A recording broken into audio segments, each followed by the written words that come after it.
This is First Thursdays at First with Dr. Davis Folkerts, Professor Emeritus from Central College. Senior Pastor Dave Wiesner and I, Associate Pastor Brent Hanna, welcome you to Knoxville, Iowa's First United Methodist Church on this third day of December 2020. We are honored to host Dr. Folkerts at the Reuter organ for his Advent and Christmas recital. Our first piece is Awake, Awake for Night is Flying by Johann Sebastian Bach, 1685 to 1750. Davis begins the Advent section of this recital with one of the most famous and often heard pieces by this master composer. It appears in the United Methodist Hymnal at number 720. The life of Philip Nicolai, author and composer of this hymn, spanned roughly for the second half of the 16th century, including the years of a terrible pandemic that took the lives of 1,300 parishioners in the city where he was pastor. He was a prolific writer and skilled poet, collecting many of his essays and poems under the title, in translation, Mirror of Joys of Eternal Life. One of them was this hymn in the popular genre of Watchman poems. Here is a translation of a contemporary account of the day he wrote this poem. This very popular organ piece is an arrangement of a movement from Bach's Cantata 140 and is among the very few of his organ works published during his lifetime.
Guide Us Flying by Paul Mance, 1919 to 2009. The second setting of this famous hymn, Davis Plays Next, is by a recent extraordinary composer, Paul Mance, who died at age 90, 11 years ago. His setting for organ is lighthearted and so very cheerful.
Recitative, behold, darkness shall cover the earth, an area of the people that walked in darkness have seen a great light, by George Frederick Handel. Oh, excuse me. Chris is not here, so we'll skip the 200 pieces. Okay, very good. Okay. We'll go to Lo, How a Rose is Blooming. Yep. Our next piece is two settings of Lo, How a Rose Ere Blooming.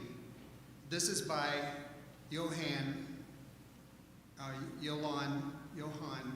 Brahms, 1833 to 1897, and John Ferguson, born in 1941. This favorite carol has been around since the 15th century by an anonymous author. It is based on Isaiah 11:1. Its tune was first published in 1599 and given its four-part setting by Michael Pretorius a decade later in 1609. Brahms' organ version provides a decorated version of the two lines of the melody in top range, and for its repeat, moves that melody to a tenor range. The same is true for the two other lines of the melody. John Ferguson was a professor of organ and music, church music at St. Olaf in Minnesota. His settings has chord clusters gathered one note at a time by the hands, with the melody occurring in a treble range and played by the feet.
by Alfred V. Fedak, he was born in 1953, and this much beloved Christmas carol is one of the some 6,500 hymns written by Charles Wesley, who, along with his brother John, found themselves longing for a spiritual experience beyond what they were experiencing in the Church of England. They were invited by James Oglethorpe to come to America, John to be a chaplain at the colony of Savannah, Georgia, and Charles to be his secretary. They hoped to do missionary work at the same time, but that did not happen. So they cut their stay short, but were, meanwhile, influenced by the Moravians that they had met on these shores. This and many other experiences led them to establish the movement quickly to be known as the Methodist movement. Their friend, George Whitefield, suggested alterations to Charles' original words, resulting in the carol that we now know and love. Alfred Fedak was featured prominently in the November recital. He lives in Albany, New York, where he is a minister of music at a large downtown Presbyterian church. His many compositions are cherished by performers and audiences alike.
Manger Child by Joe Utterback, born in 1944.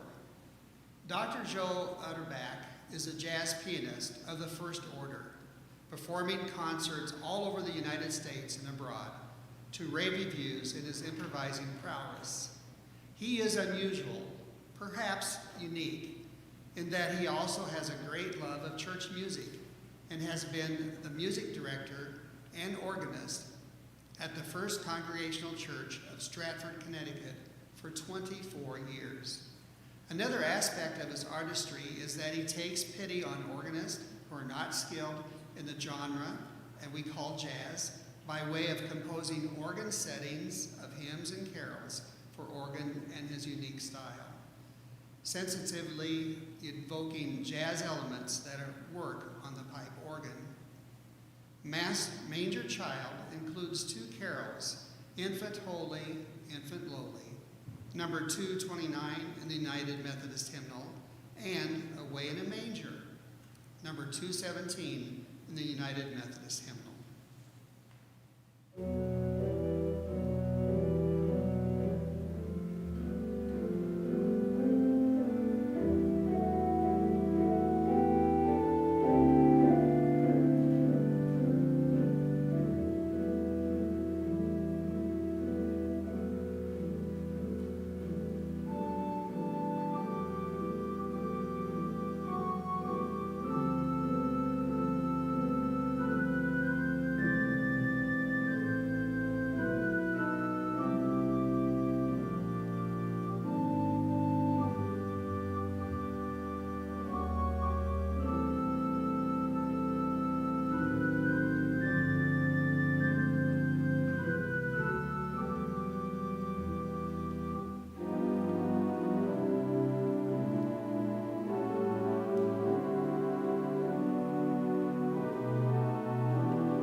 Our next piece is It Came Upon the Midnight Clear, set as a lullaby by Craig Phillips, born in 1961. This beloved carol was written in 1849 by a Massachusetts pastor, Edmund Sears, who was suffering from depression, in part because of the tragic losses of the very recent Mexican-American War. It is unique in emphasizing not Bethlehem, but a theme of peace, not only for them, but for the current time. Craig Phillips is organist and director of music at All Souls Episcopal Church of Pasadena, California. He was the recipient of the American Guild of Organists Annual Prize, Distinguished Composer in 2012. His many published organ and choral compositions are heard throughout the United States and abroad. He made this setting as a gentle lullaby.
Joy to the World by Craig Phillips. This is the most published carol in North America. The text is Isaac Watts' christening of Psalm 98. It also contains elements of Genesis chapter 3, verses 17 and 18. The poem was published in 1719, and it was 129 years later when it was first published to Lowell Mason's tune, Antioch, as we all know and love it today. Mason attributed it from the handle, and there are partial phrases that match some notes from Messiah choruses.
Before we play the last number, I'll apologize for the fact that we had a wonderful soloist who was going to be singing, and he misunderstood the time.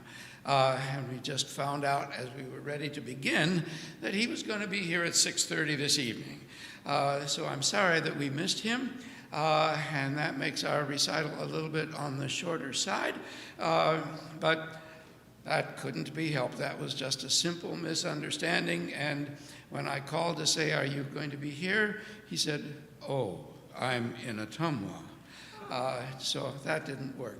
We apologize, but that happens, and I don't know how the misunderstanding took place, but it did, and so here we are, and we'll carry on with the final piece right now.